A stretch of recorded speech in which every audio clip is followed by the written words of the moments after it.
So tonight we're going to think about the holiness of God.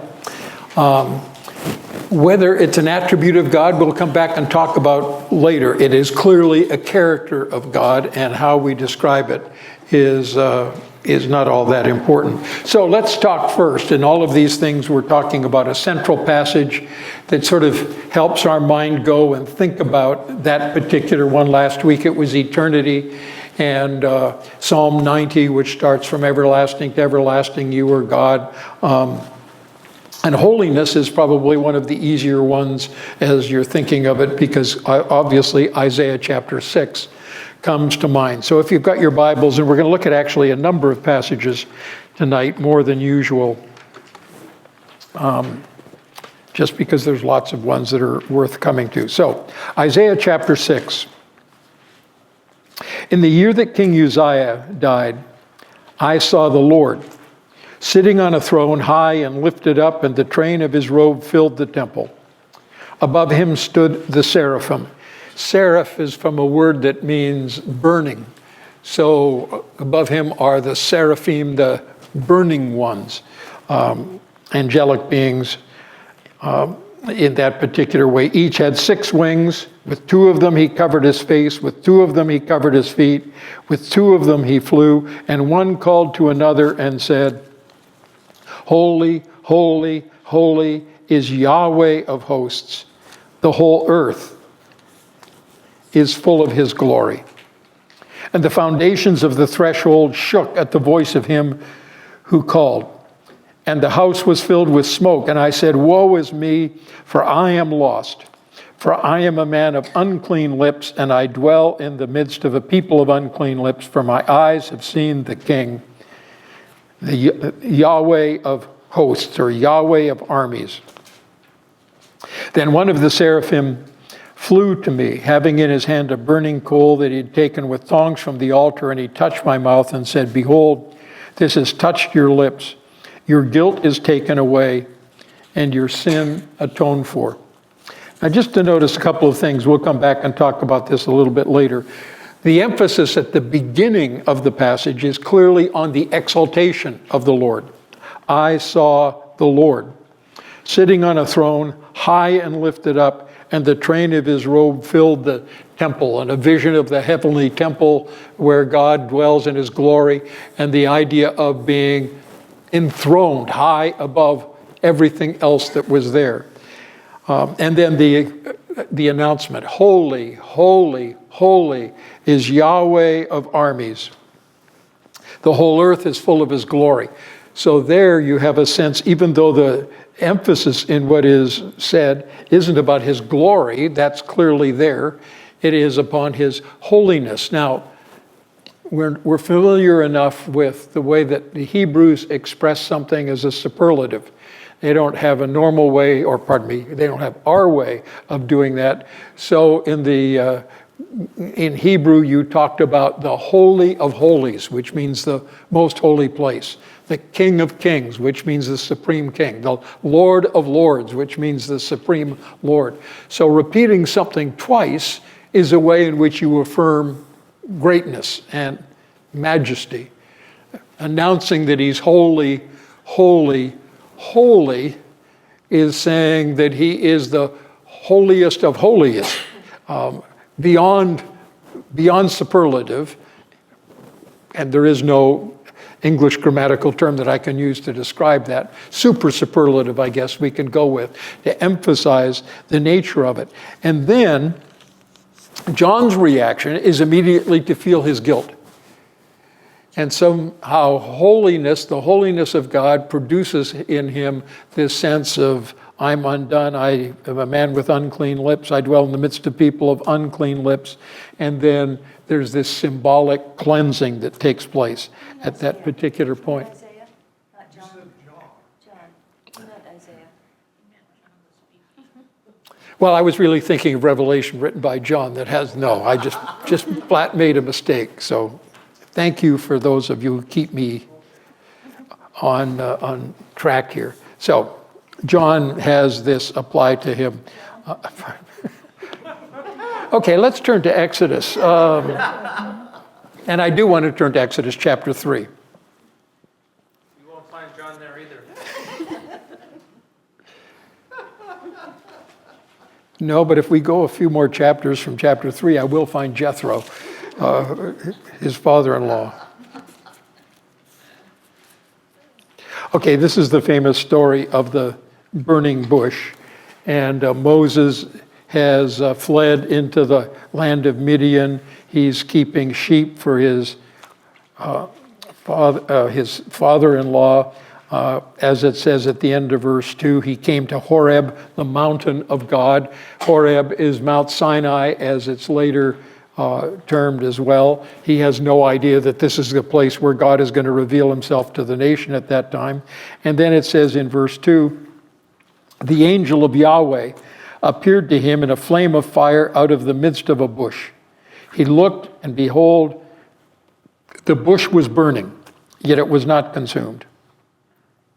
And Moses said, I will turn aside to see this great sight, why the bush is not burned. It probably wasn't entirely unusual to have a spontaneous combustion out in the middle of the desert for a very dry thing. It might burst into flame. The point here is that it's burning, but it's not consumed. That is extremely strange, and it's that particular nature. When Yahweh saw that he turned aside to see, God called to him out of the bush. So it's interesting. You have, first of all, the angel of the Lord described in verse 2. Now it's Yahweh saw that he turned aside to see. God called to him out of the bush. So all of those titles coming together. Moses, Moses, and he said, here I am. Then he said, do not come near. Take your sandals off your feet, for the place on which you were standing is holy ground. And he said, I am the God of your father, the God of Abraham, the God of Isaac, and the God of Jacob. And Moses hid his face, for he was afraid to look at God. And then as the passage goes on, it becomes his commission, and he goes on to speak. Moses asks him down in verse 13, if I come to the people of Israel and say to them, the God of your fathers has sent me to you, and they ask, what is his name? What shall I say to them? God said to Moses, I am who I am. And he said, say to the people of Israel, I am has sent me to you. Something very mysterious about that, and scholars have all kinds of different explanations of what that name is meant to be. But it is God's own name, and it's very close. The letters I am, of the Hebrew word I am, and the name Yahweh are cousins to one another. So when God is talking about taking the name Yahweh, there's an I amness to Yahweh, if I can put it that way.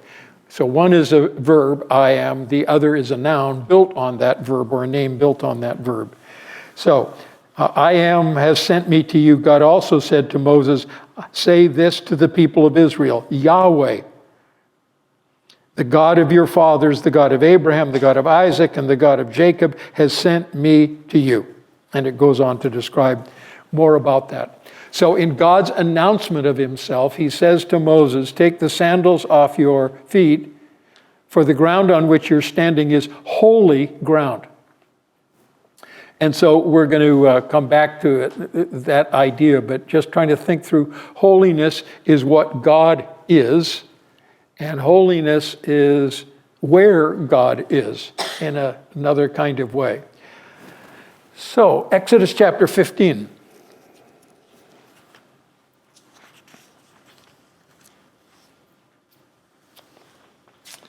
And this is the song of Moses. They've crossed the Red Sea out into the wilderness after the release. And in the singing of the song to him, about him, in verse 11, who is like you, O Yahweh, among the gods? Who is like you, majestic in holiness, awesome in glorious deeds, doing wonders?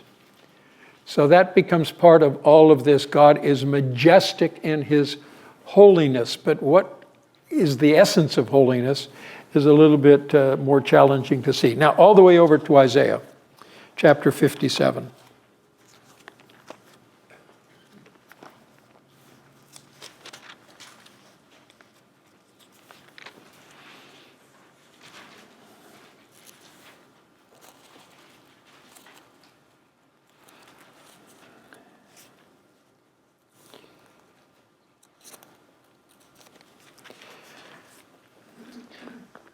Isaiah 57 and verse 15.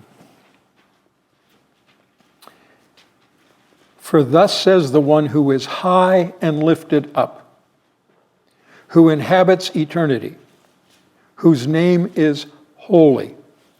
So again, notice the kind of positional language, the spatial language, high, lifted up, who inhabits eternity, whose name is holy. And yet in this emphatic contrast, which is one of the most beautiful statements, I think, in the Old Testament, but also with him who is of contrite and lowly spirit, to revive the spirit of the lowly and to revive the heart of the contrite. You know, there's something magnificent about the holiness of God, and yet the holiness of God comes alongside the humble and the contrite.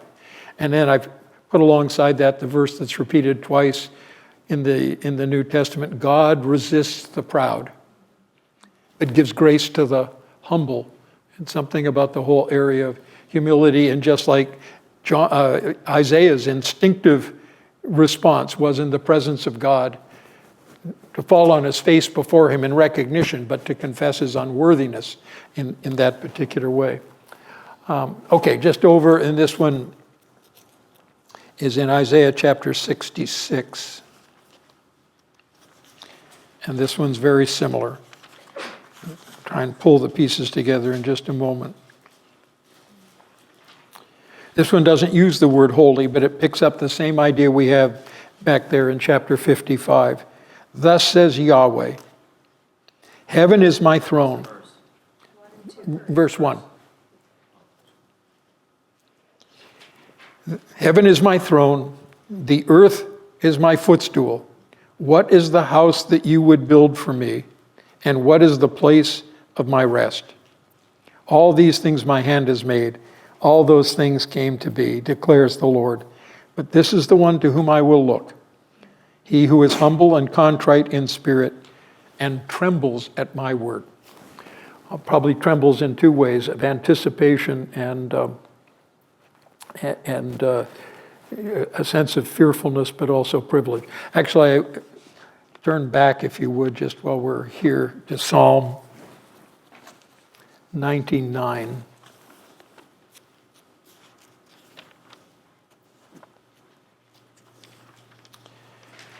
And the first three verses.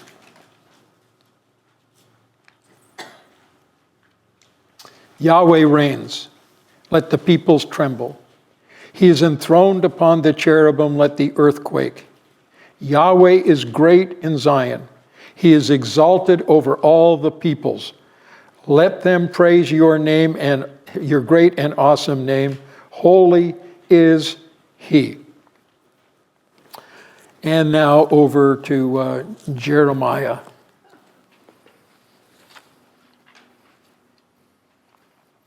I'm sorry, Ezekiel 39 and 7. You may wonder about all of these, but I'll try and pull them together in just a moment.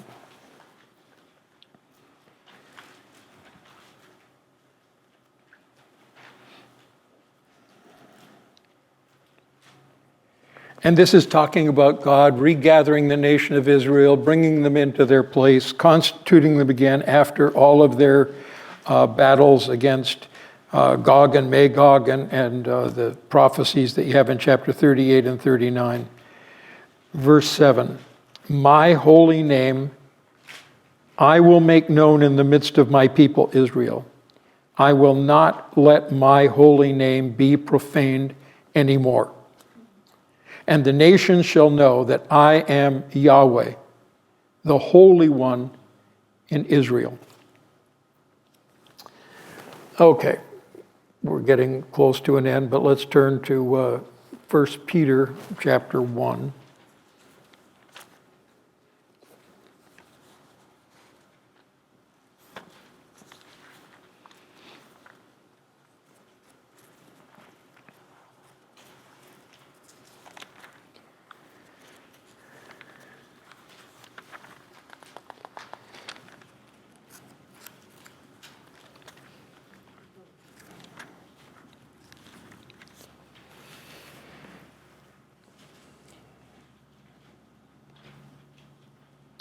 So in this passage, he's talking to believers and calling us to live in a particular way. Verse 14, as obedient children, do not be conformed to the passions of your former ignorance, the lusts, the desires of your former ignorance. But as he who has called you is holy, you shall be holy in all your conduct. Since it is written, you shall be holy as I am holy. And then it goes on to talk about him as the Father. Two more in Revelation chapter 4, verse 8. And this takes us into the presence of God again, just repeating what we had back in Isaiah, quoting it directly. God is seated on the throne in all of his glory and splendor. There's all of the noise that heaven is making in response to that. And the creatures are around the throne. This is almost Isaiah chapter 6 repeated. In verse 8, the four living creatures, each of them with 6 wings, are full of eyes all around within. Day and night they never cease to say, holy, holy, holy is the Lord God Almighty, who was and is to come. Obviously addressed to God the Father in his splendor, because in the next chapter it will be the Lamb who appears in the presence of the Lord. Chapter 15.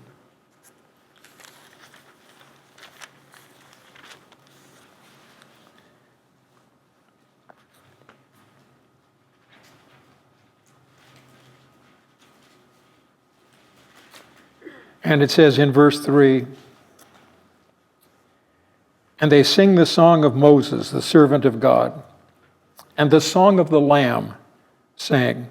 So this is the song of Moses, as picking up themes in the Old Testament, but it's the song about the Lamb. Great and amazing are your deeds, O Lord God the Almighty. Just and true are your ways, O King of the nations. Who will not fear you, O Lord, and glorify your name? For you alone are holy. All nations will come and worship you, for your righteous acts have been revealed. Okay, but sort of with all of those verses running around in your mind, in our minds, just notice what I've tried to write here as the definition of God's holiness.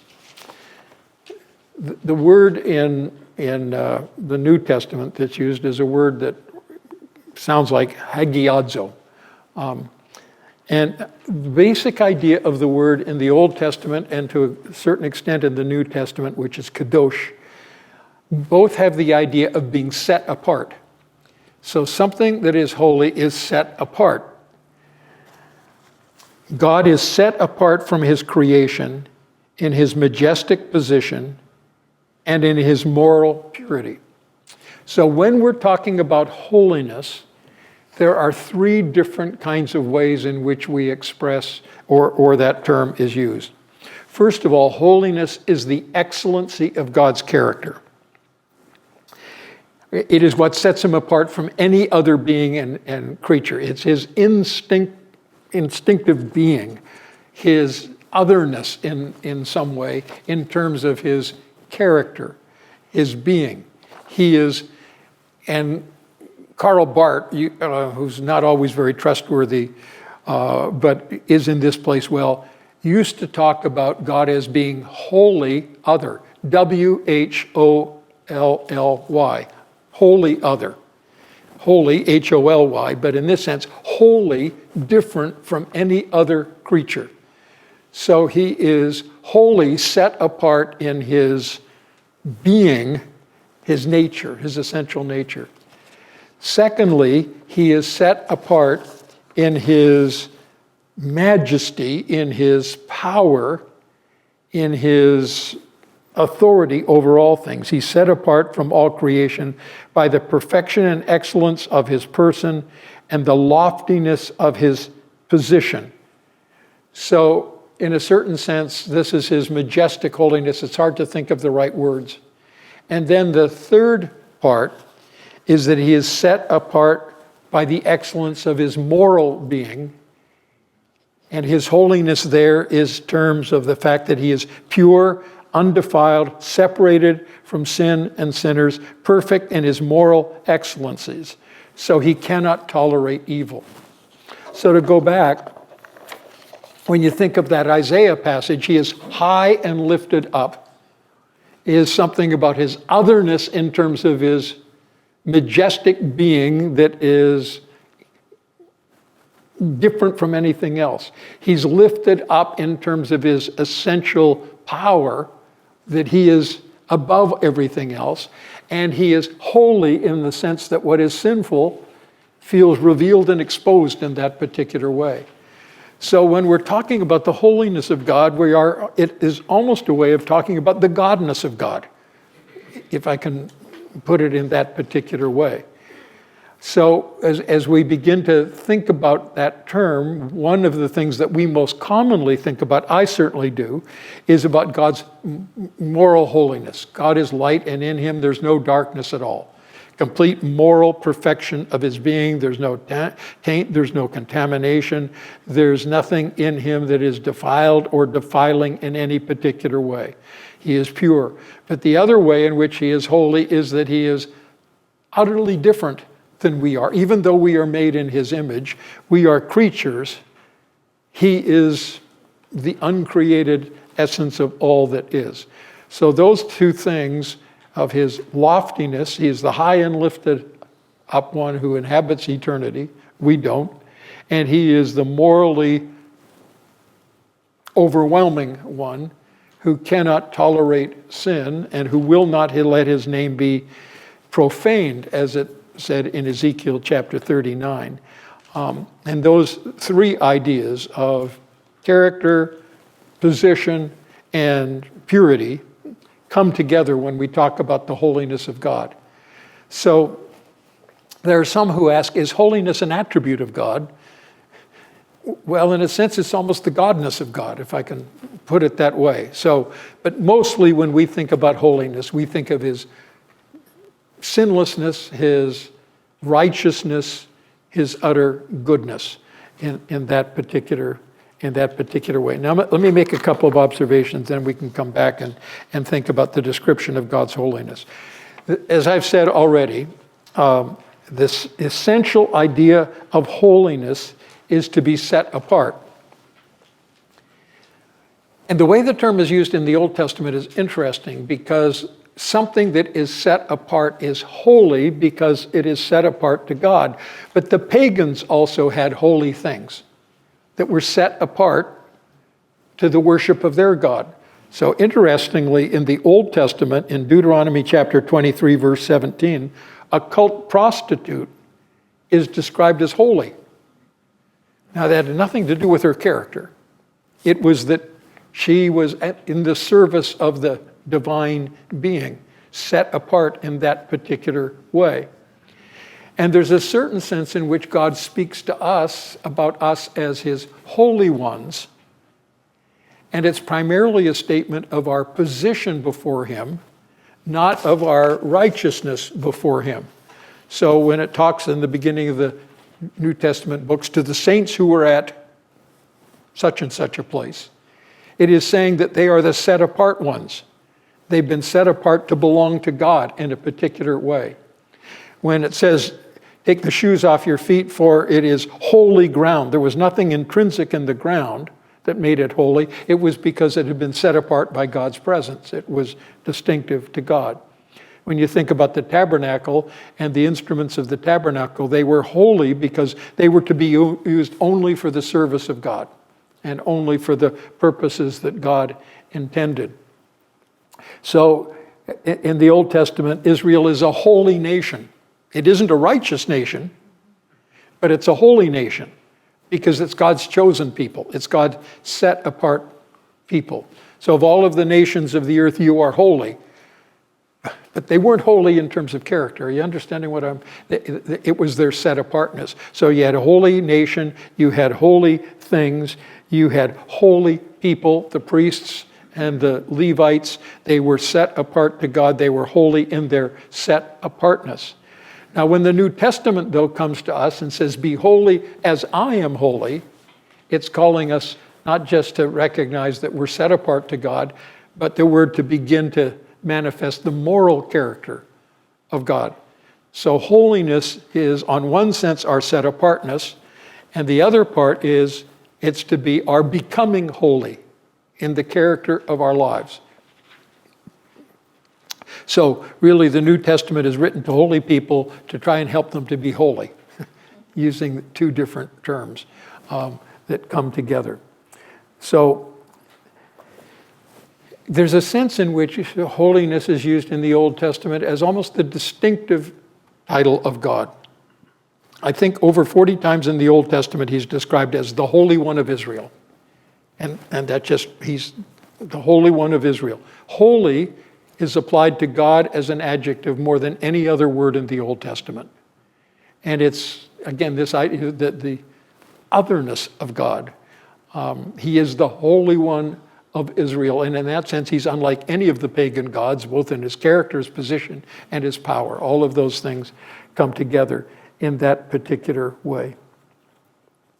And it is, in a certain sense, it controls, but all of his attributes do, but everything about him is holy. That's why we have in 1 John, and we've looked at that, God is light and in him is no darkness at all. And his love is holy love. His truth is holy truth. His righteousness is holy righteousness. In that way, it is a description of everything about him. God's holiness finds expression in his wrath. Now, it's an interesting question. Is wrath, anger, an attribute of God? And you sit back and think, God never, until he created, had any need to express anger. It is not an essential part of his being. We more think of holiness as wrath as the revulsion of his holiness against that which contradicts us. So God is love because that has intrinsically, internally been what he's done. That's why the New Testament talks about judgment as being the strange work of God, because he existed in eternity without ever exercising judgment, Father, Son, Holy Spirit. And by the way, this gets into the Trinity, but we'll go ahead. It is an interesting reflection of the character of God in contrast to Allah.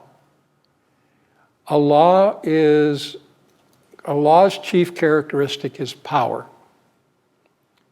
And if you look at Islam and all of these other things, it is about power and it is about law, because Allah created so he could bring something into being over which he could rule.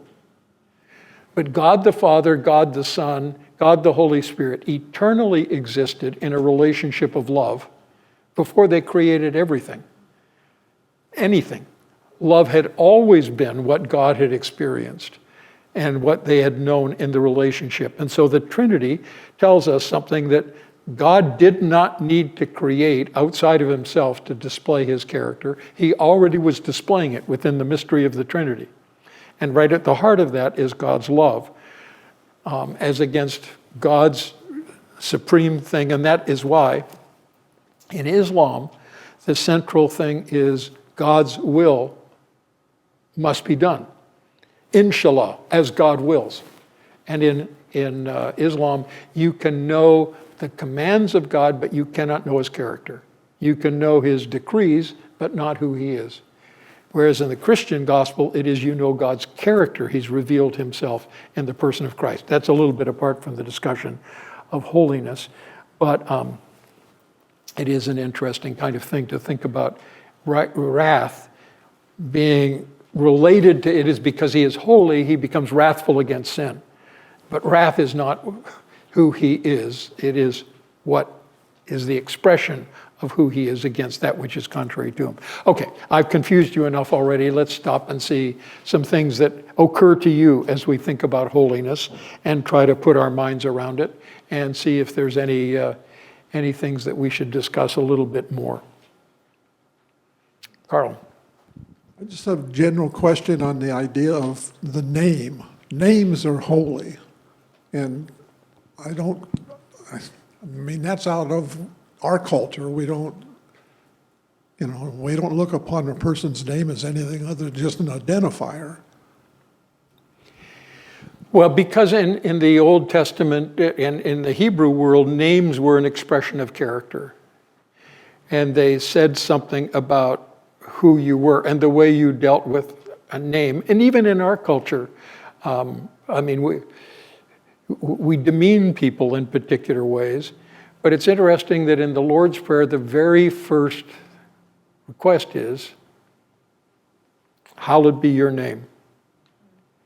May your name be held as valuable, as distinct as something other. May your name be not used commonly. Yeah, I think you're quite right that we tend to just see names as labels that are interchangeable, and I would not be a different person if my name was something different than Gary or something, and we change names and that doesn't affect very much. One day we're Ryan and the next day we're John, and the rest of us struggle to try and keep up with that, but it's still the same Ryan John or John Ryan. John Ryan is the right order, I understand, of it. So it's a label in that sense. But there are other times in which, I mean, God is very careful about names. And he comes to Abram, you're called Abram, but I will call you Abraham. And you have these name changes that are description. You were Jacob, supplanter. You're now Israel, a prince with God.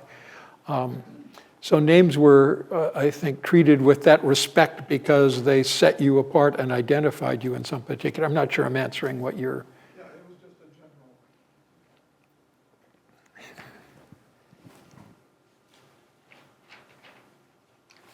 Are there other instances of holy ground? Sorry. Are there other instances of holy ground? Well, clearly the tabernacle was set apart as holy ground, that you could not go in there, and there, within that there was the Holy of Holies, which no one could go into except on, it was set apart to God as and set apart from where God displayed himself in a particular way. So, I mean, that is a physical place. And in the tabernacle, in the temple, you had the same thing. You had walls at different places where Gentiles could go this far, and then the women could go this far, and then the men could go this far, and the priests could go this far, and only the high priest one day a year with blood could go into another place. And those were all meant to say something about God. Now, there's a sense in which everything that in creation is holy. It all belongs to God. It all belongs to him. But he did set apart those things. But that's part of what John 4 is all about, where the woman asks, is it right to worship in this place or in Jerusalem? And salvation is of the Jews. The time is coming and now is when the true worshipers worship in spirit and in truth. And it's interesting, that particular thing, that now there is no holy ground, is something that we still have people making pilgrimages to different places, and we're heading to Israel this time next week. We'll be there, and going overland. But I usually try to tell people ahead of time, God is not more present in Israel. If you're going to Israel to find God, he's not there. I mean, he is there, but not any more than he's in Southern California. And so there may be somebody else's thought someplace in the in the Old Testament that there's a holy ground kind of thing apart from the tabernacle or the temple.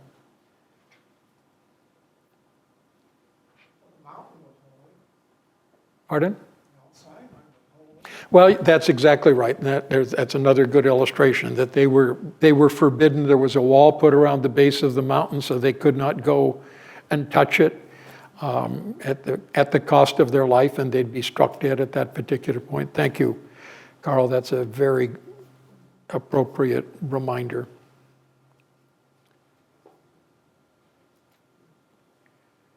Okay, any other observations related to holiness that you can think of here? I think it's one of the, I think there's something about the balance of the passage in Isaiah chapter 57 and Isaiah chapter 66 that we need to struggle in our own thinking to keep, and that is that God is holy and we must always remember that he is high and lifted up and inhabits eternity. And yet the amazing grace that says, I dwell with the one who's humble and lowly in spirit. And I think my grandparents' generation often thought of God in such majestic terms that they missed intimacy with him. And I think our generation tends to think of God in such common terms that we often lack reverence before him. And somehow that combination of having this holy awe of who God is, and yet to know that we've been given permission to enter into the veil, into his presence through the work of Christ, and to keep those two things together becomes an important balance kind of point along the way.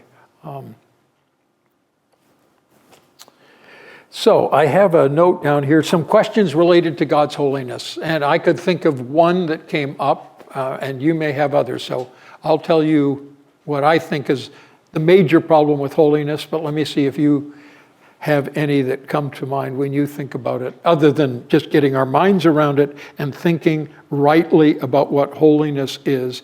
It is about God's set apartness and his moral character and his majestic power, his awesome majesty.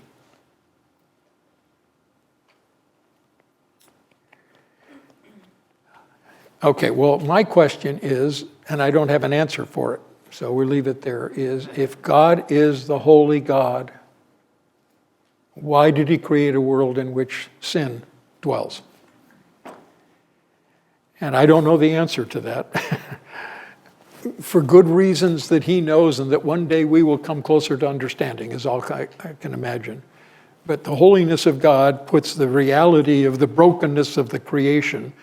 If he's the sovereign one and all of these things happen, there's a mystery to that I cannot comprehend, and maybe you can unravel some of the parts of the mystery of it. But that becomes the central question about how do we put together the holiness of God and the reality of the brokenness of the world in which we live in those particular ways.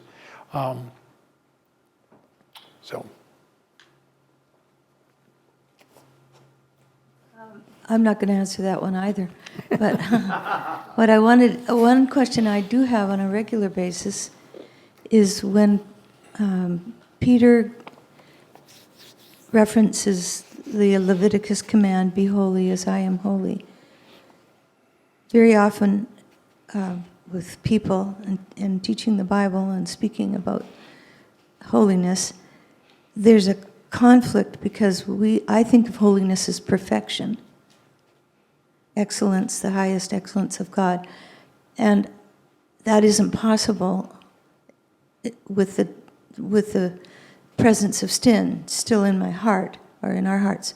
So for us down here as holy people being set apart, it means we're never going to achieve holiness, but we will be like him when we see him, for we'll see him as he is.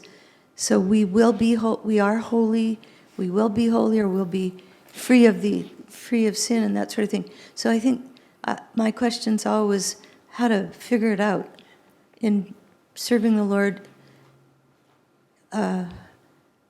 without being carnal, at the same time knowing I'm never going to be perfect. So I mean, if you can figure that and tell me, I'd be glad.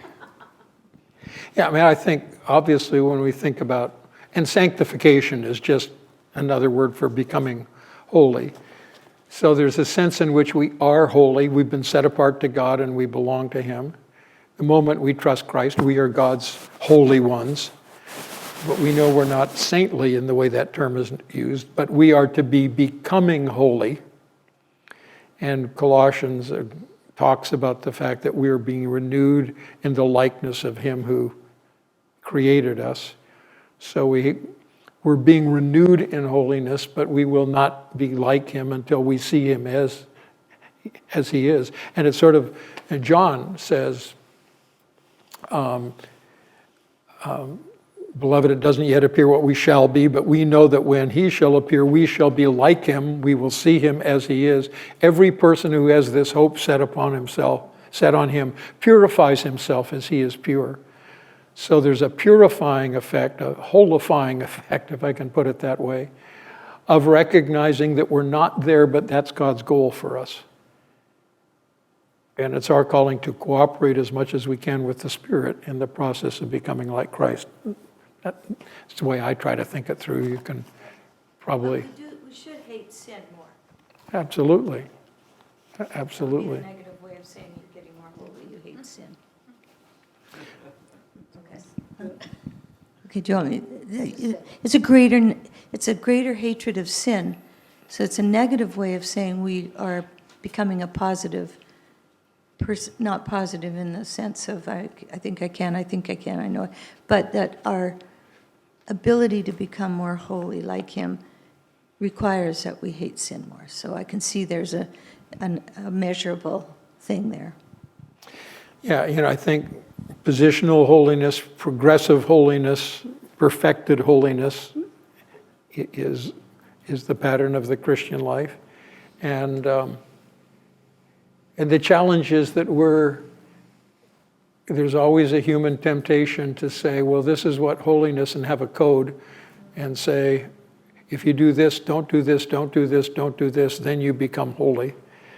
And I don't mean that. no, I'm just saying that's the challenge, that we're being renewed in the likeness of him who made us, so that it begins in the heart and not just externally in behavior. So. Any other input or observations? Well, let me suggest some things that I think are part of the relevance of God's holiness that just occur to me, and some of it's what we just talked about. First, if God is holy, if he is wholly other, in that phrase of Karl Barth, then we can only know him by revelation. If he is holy in his distinctiveness from us, then we can only know, otherwise we will be idol makers. And the very first sort of prohibition is, don't make a God according to your own image. It is, if God is holy, wholly other, we can only know him because by revelation and understand him in that way. The second is, and it relates to what Elizabeth was saying, that the standard of holiness is the character of God. And I needed to understand that at a certain time in my life, because well-meaning parents and others around said, well, Christians don't do, and it's either the filthy five or the terrible 10 or the dirty dozen. If I didn't drink, dance, smoke, and those kind of things, then I was holy in that particular way. And then I quickly realized that I didn't do those things, but I wasn't all that holy. I was just cranky about certain things. And some of the least holy people I know never violated the code, but there wasn't anything of the grace and character and beauty of Christ in it. Holiness is beautiful. It isn't just negative about what isn't there. And even, the holiness movements that tended to arise, and you were kind of holy because if you're a woman, you didn't wear lipstick, you didn't wear earrings, you didn't do these kind of things. And holiness took on not a very attractive position in that particular way because it was all negatives. But it's the character ultimately for us of Christ that is the embodiment of holiness, and holiness is much more characterized by the fruit of the Spirit than it is by the actions that we put ourselves under. Third, and this is the gospel, of course, we can only approach God on the basis of His holiness. He will not compromise Himself to accommodate to us. And since it is impossible for a human being to approach God on the basis of his own holiness, the only holiness we can have is that which is given to us through the gospel, through the work of Christ, through the righteousness that is not our own. And finally, that really understanding God's holiness ought to produce in us a sense of humility and Isaiah-like recognition. If you think of Peter and that miracle when they had the first miraculous catch of fish, and he immediately recognized what had happened, and his first response was, "Depart from me, for I'm a sinful man, O Lord." And that sense of, I have no merit of my own on which to stand before God, and I have no achievements that are going to impress Him in the light of His holiness. So I need to live before Him in repentance and in acknowledgement of His greatness, and to be with Him who is contrite and humble of spirit and tremble at His word and live with that sense of awe and wonder before Him. So all of that is what I think of when I think about the holiness of God.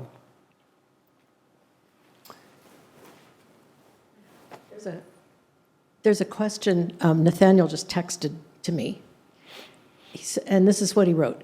Is there a way to resolve God's holiness with His omniscience and omnipresence given a fallen creation? He says it might be the same or similar to the question already raised, but how do you explain His holiness or resolve holiness with His omniscience and omnipresence and a fallen creation?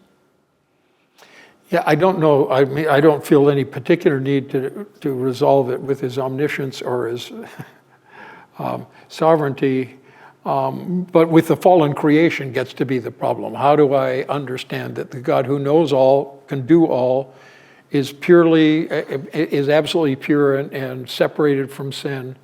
How then did everything go so wrong, and how is evil presence in the world? And how, even if you don't do that, how do you account for presence among the angelic beings, quite apart from this? And I think at that stage, it got back to what we talked about before, that God is wise beyond our understanding, and there is some resolution there, but He hasn't given the keys to us. So, you had something you want to add, Jordan, or you're looking? Well, I'm wondering if Nathaniel's question was about God's omniscience and omnipresence. I think, the way I understand it, I think the omniscience and omnipresence would mean that He would have known this was going to happen. Well, yeah, I also wonder if the question has to do with God's immanence and contact with sin, because He's here in a fallen world.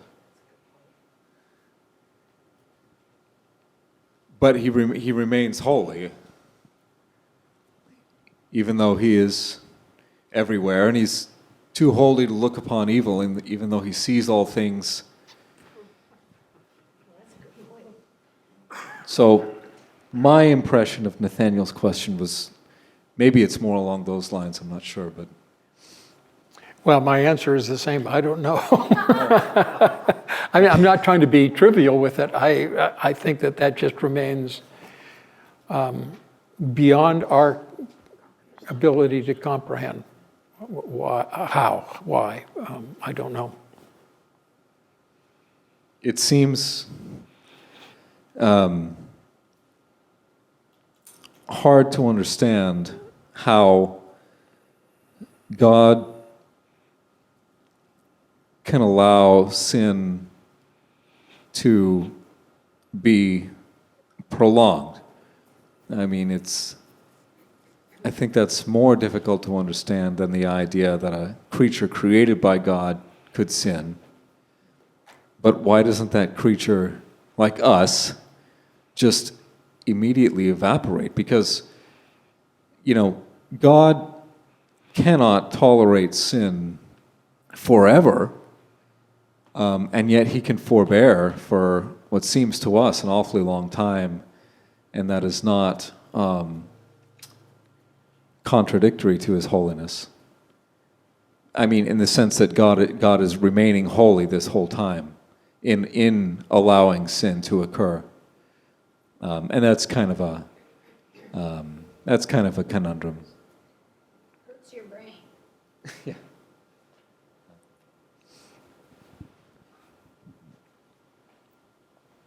Jordan, I think that's made me think that when God was giving the Ten Commandments, it was, and he was describing himself when he was passing by Moses. One of his descriptions was that he was long-suffering and would delay the judgment. When I think of God's moral character, that aspect of the holiness, my understanding is that the Ten Commandments is the codification of his moral goodness and how we're supposed to respond both vertically and horizontally. Would that be accurate?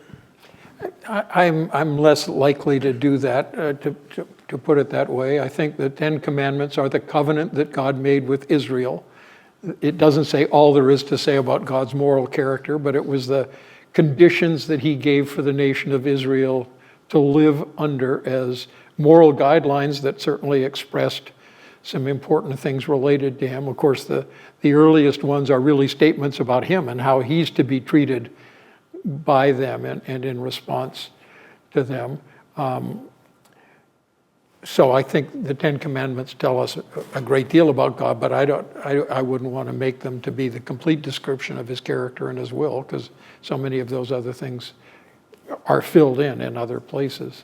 But it was a covenant. It was a document that expressed God's will for the nation of Israel based on principles that were consistent with his character in that particular way. So the Ten Commandments are for Israel only and not for us? As a covenant, we are not under the Mosaic law. I think the New Testament says that. But there is a reason that 9 of those 10 commandments are repeated in form in the New Testament, the Sabbath not being given as a direct command in that particular way. So I think that the Old Covenant gives us an expression of the character and nature of God that is revealing and binding, but it's not communicated to believers in the New Testament as the standard by which we are to live our lives. It was meant in that context of a nation. So I would not want to say, no, we're not under the Ten Commandments in terms of there's nothing to be valued there, but in terms of the code under which we live our lives, no, it isn't the Ten Commandments. So, and I mean, you have even within that, as you think about the Ten Commandments are expressed as negatives. But Jesus, as he picked up the phrases from the Old Testament, came to the 2 main commands are to love the Lord your God with all your heart, soul, strength, and mind, and to love your neighbor as yourself. Not stealing is not the same as loving, although it's a way in which we show love by not stealing. But so even in the Old Covenant, there's the sense of the thou shalt not, but the Lord, when he reframes it, puts it in terms of thou shalt love the Lord your God. Not just don't make idols of him, but love him. And of course, he's quoting the Old Testament there, but that he wasn't quoting from the Ten Commandments. So, Colleen? And just based on this last exchange that we've just had and the fact that I know there will be people who have a background like mine who will see this online, I just want to say this too. As Adventists, we were taught that the Ten Commandments were the transcript of God's character. And I began to realize as I discovered what the gospel really was that those Ten Commandments cannot transcribe God, but Jesus himself was the transcript, if you will, of God. And he said he came to show us the Father. And I think that was a huge shift in my understanding when I understood the gospel, that Jesus showed us who God was and told us how, what he wanted from us. And It's interesting, Islam teaches that the Quran pre-existed in heaven and was revealed to Muhammad. And so the manifestation of the character of God in Islam is the Quran. In the gospel, the manifestation of the character of God is the person of Christ. So, I mean, that's a fundamental difference. The idea that the Ten Commandments is a transcription of the character of God, it is a transcription from the God whose character it reveals. But that is not, Ten Commandments doesn't transcribe the character of God because it doesn't tell me so many important things about him. And it wasn't intended to tell them all. That's why there's nothing in the Ten Commandments about the need to sacrifice to become right with God. There's nothing in the Ten Commandments that tells me that I'm a sinner and what do I do with my sin. It just tells me I've sinned. But it doesn't give me any direction. So the Ten Commandments wasn't even all that God's revelation was. Otherwise, he could have sent them away with the 10 tablets, but they spent a year or 10 months at Sinai learning all of the other parts of this. So anyway, I'm reacting to your statement about the transcription of the character of God. Thank God he didn't send a transcription, he sent an incarnation. Exactly. And that's the heart of the Christian gospel.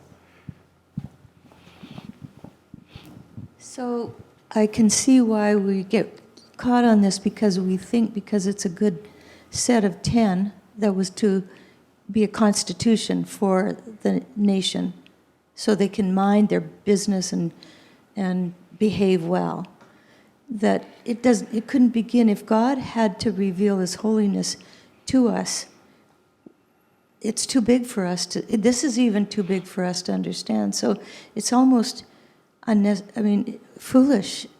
That's probably not the best word, but to try and understand how big his holiness is beyond us, and that's where we become humble and recognize that we have this number 10 list that gives us a clue into how we're going to be able, not as, I'm thinking of Israel, but to manage themselves from chaos and inflicting on each other horror. They had to have some guidelines that would identify them and allow them to behave in relationships and all the things we know that God intended for them. But when I begin to think of God, he is so much bigger than 10, that the idea that I would have to squeeze him into something dinky like that, it would be so appalling. So, I feel like at some point I have to say, oh, okay, I can see those things are things that allow me to cooperate in a fallen world. If I was an Israelite, to get along with my neighbor, to stop lusting after somebody's spouse, all those kinds of things. But God's beyond that. So in a sense, we don't even have a clue. We have a little bit because of Jesus, who we see. Well, I think it's important that we speak, because Paul says the law is holy and righteous and good. But then he goes on to say, but I'm carnal, sold unto sin. I'm a person of the flesh. And then in chapter 8, he says, for what the law could not do, God did.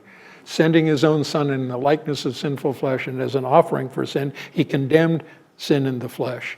And so the problem doesn't lie with the law. It was good and righteous and a gift of God, and it was a blessing. And oh, how I love thy law, O Lord, is the statement of David in the Old Testament. And it's so to say it's not a transcription of the character of God is not to say it is not a beautiful gift of God that he gave to his people to guide them, but he gave them far more than that. And the law was given ultimately condemn sin, but the law doesn't reveal the grace of God, except for the first part, which isn't even part of the Ten Commandments. I'm the Lord your God who brought you out of the land of Egypt. Okay, there's grace. But the grace isn't in the law, the grace is in the prelude to the law. Anyway, we better not. Okay, let's just do our chair moving thing and spend some time. Oh yeah, so next week and the week following, we will not be doing word search. We will be doing it, but not you. So we will be in Israel at that point and enjoying that opportunity. Glory.